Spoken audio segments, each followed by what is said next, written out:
Typically, you're going to want to go with more of an aggressive, like an aggro deck against the handlock. Hey, speaking of aggressive decks, there's not many more that are better than Rex are. Yeah. We'll see if he opts for the mid-range. Again, the new thing on the ladder right now is more of a mid-range hunter that we're seeing from some of the top players. Well, I hope it is that, actually. Yeah. I mean, I think that's a great counter to the handlock right now. And 2 Shadow Bolts is not bad to be able to clear out some any sort of board presence. Yeah, the Twilight Drake's a great. Oh, well, great Arcane Golem, so. Okay, so we're going to see a rush down hunter. This variety is going to have a lot of charge units kind of to kind of lead the way into an Unleash the Hounds type of finish with the weapon, typically. And when you play an Abusive Sergeant turn 1 and nothing to buff, your opponent knows exactly what sort of a deck you are playing. Okay, you've got 4 3-mana cards here. Yeah. Nice. That's fairly good. If he draws in any secrets, he's going to have Eaglehorn bows for days. Exactly. He's already got 2 in his hand. Mortal Coil actually is not great there for Rising Virtue. He needs any sort of board presence to hold, because as soon as a handlock is able to trade cost efficiently with any of these creatures, you just die as an aggro deck. Absolutely. Rising Virtue got a little bit unlucky. He got Leok there. He really wanted Huffer. Yes. In this type of deck, you want to do as much damage as fast as you can. And Zeph, he's just hoping to get a taunt here. Yeah. Got to slow some damage down here.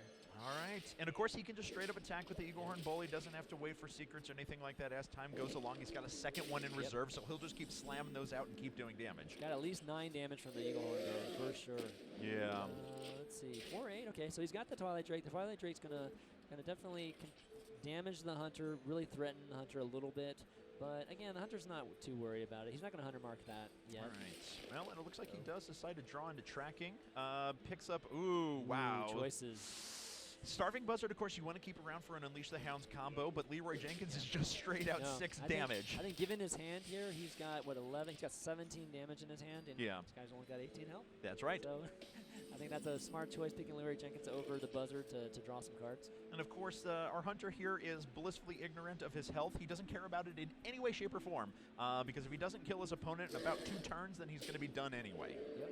And he's getting, again, he's not drawing any taunt. He's got 4 taunts in his, or typically they have 4 taunts in the handlock, so he should have 2 Sun Furies and an Argus. And we're already at the point where Zeph doesn't feel comfortable enough to start life tapping. Hey, look at that. He draws a Starving Buzzard the turn after. He passes a Starving Buzzard anyway, so not too bad. If he can get that Unleash the Hounds, he's going to be able to put a lot of minions on the map, and he's going to draw a lot of cards in return. Yeah, I don't think he's going to even need it, given how much damage he's already done and going into turn 7 here. Okay, so Molten Giant, so he does draw a taunt. Okay, this is going to be huge for him. Yeah, and I mean, I think he's got to do well. Oh no, he's got it. Molten Giant and coin into Defender of Argus. I forget he was on the draw. Okay, so this is going to get him completely back in the game.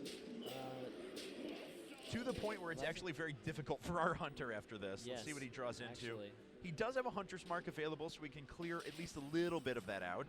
He really does need a Unleash the Hounds at this point, so he's going to play the Hunter's Mark. And he's not going to have an easy way to remove this. No. He's going to have to sacrifice a minion, which you really don't want to do. No, I mean, and it's got to be the Wolf Rider as well. It's not like he can give his opponent any more mana crystals. Yeah. That would just, oof. Okay, then so tides have just completely changed just by drawing that 1 taunt. Now, of course, the annoying part for the Warlock is that if he can't draw into anything quickly enough, that 2 damage per turn will still burn you down pretty... Oh, that's a Siphon Soul. Now, normally would be very cool in this situation, but it's that odd circumstance where... Oh, look at that. He uses it on his own Blood Mage Salmos. He draws a card, and he gains himself that health back. That's a really smart play, because playing against this type of Hunter, you want to really minimize the amount of units you have on the board, so it can be a dilemma.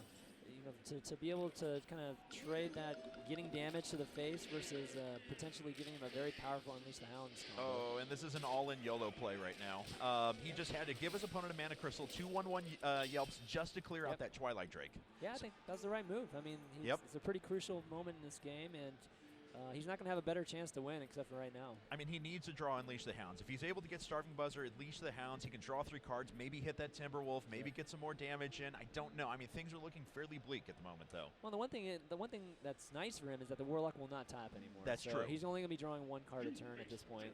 Okay, there's Draxus. Well, that's a thing, too. Draxus, of course, puts him back up to 15 health effectively. He can start doing 3 damage a turn. Yeah. The big thing is he does 7 damage this turn, so Hunter's really against the wall. And the Hunter doesn't have taunt. No. He's going to have to clear the board at the very least. Yeah. And that's Oh, tracking, so he has to use it. You can get Unleashed Hounds here.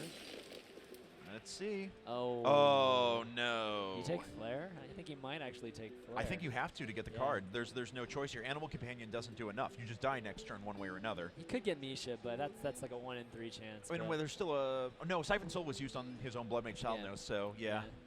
I think you got to take Flare here, kind of roll the dice, and hopefully you get to Unleash the Hounds. Yeah. I Maybe think you have to. Explosive Trap doesn't keep him alive either. Yeah. Okay. Well, it is going to be Flare. He is going to draw into that card. And it is, ladies and gentlemen, what is it? he's got a 1 in 6 shot. Oh, Oh, kill it's kill command. commands. And that is not going to be enough. I think that is actually GG. He can stay alive one more turn. Yeah, if he kill command misdirection, I Or don't know. He can Arcane into one of the 1/1s and then kill command the That's G3. true. I mean, from what he knows, he can stay alive one more turn, right? Exactly. So, all right. Well, we'll have to check a look on the other side here.